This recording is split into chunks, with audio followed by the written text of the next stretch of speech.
I wasn't really thinking about making another Wizards video, but this was a statement win, okay? This was a big win over the Hawks because I do believe the Hawks are one of the best teams in the Eastern Conference. I think the Hawks are dangerous, okay?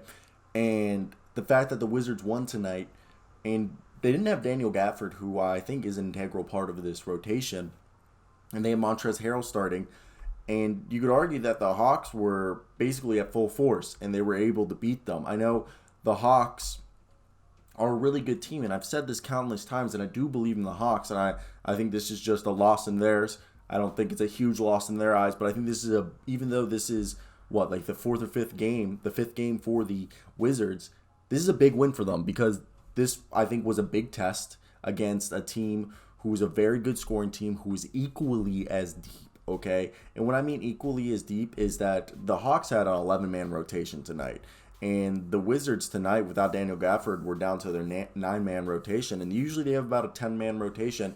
And Montrezl Harrell, first off, starting tonight, went off. He had two horrendous three-point shots, but he was a beast, rebounding, just continuous getting rebounds. And the thing is that these weren't defensive rebounds. No, basically he had half of his rebounds offensive. He had 6 offensive rebounds and 7 defensive rebounds. He was a putback god, okay? And he still came out here, 2 steals and 1 block. Then he had Kyle Kuzma, who I think he heard me chirping about him, and he goes, "Hey, Cyril, you remember how you said, I'm not a 20-point scorer? I'm going to drop 20. I'm going to drop 20. He heard me chirping. He saw the video yesterday, and he was like, Cyril, I'm going to drop 20, then grab 8 rebounds just to prove the point, because some commenter yesterday goes, I see Kyle Kuzma averaging like 8 rebounds a game. He goes out there and grabs 8 rebounds, 21 points, 3 steals, just a menace. And then Kentavious, Caldwell-Pope, KCP also had 8 rebounds. Give him a block, and he was on fire. He had 15 points from 3, okay? 15 points from 3. He was electric. And then Aaron Holiday continues to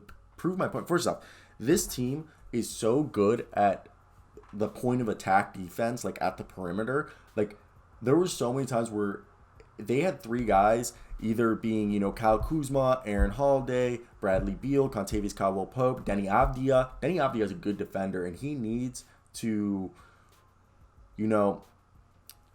become a better, not better, no, he needs to be put in during the fourth. I don't know why I said better.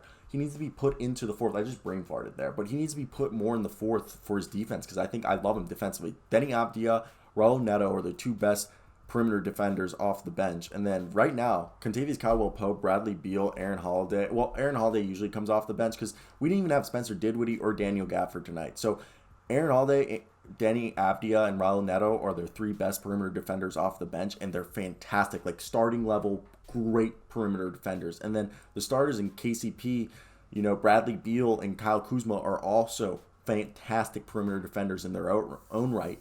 And then also Davis Bertans heard me chirping saying he wasn't worth the money. He isn't hitting his threes. He comes out here, shoots 50% from 3, gives them 10 points, and does his job. He had a big 3 when it was like 97 to 104, and then he hit a 3 to bring it back up to 10 and really just secure the win right there. So Davis Bertans, it's just this team is playing amazing. They had 6 steals, 4 blocks, but it felt like they had more. 26 assists, 50 rebounds. Like in 14 of those rebounds were offensive, okay? And collectively, the whole team is rebounding. You had 3 guys on this roster, Bradley Beal, KCP. 2 of those guys are guards, okay, right there. Even though KCP is playing small forward this season. And Kyle Kuzma all had 8 rebounds. This team collectively rebounds, okay? They beat you in transition. They force you to score in the inside, because a team who's really good at three-point shooting in the Atlanta Hawks were only able to attempt 21 three-pointers and only made 6 of those at a 29% rate, basically.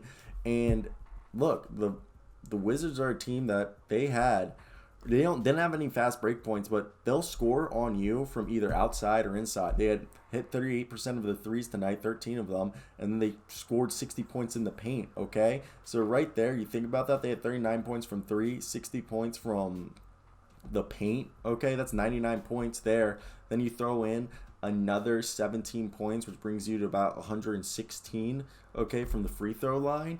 They really only had 5 points in the mid-range. This is a team, Wes Unseld is bringing good analytic basketball that basically tells the team, beat us from the inside, beat us in the interior, okay? Beat us by scoring in the paint. We're not going to let you hit threes, okay? We're not going to let you hit threes. You have to beat us inside. You got to out-will us. And you know what? We are strong, we are scrappy, and we are tough. And the Wizards, they're scary. Really scary.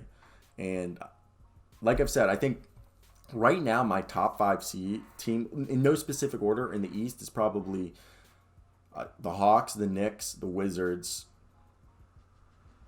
I guess then you would put the Bucks and the Heat.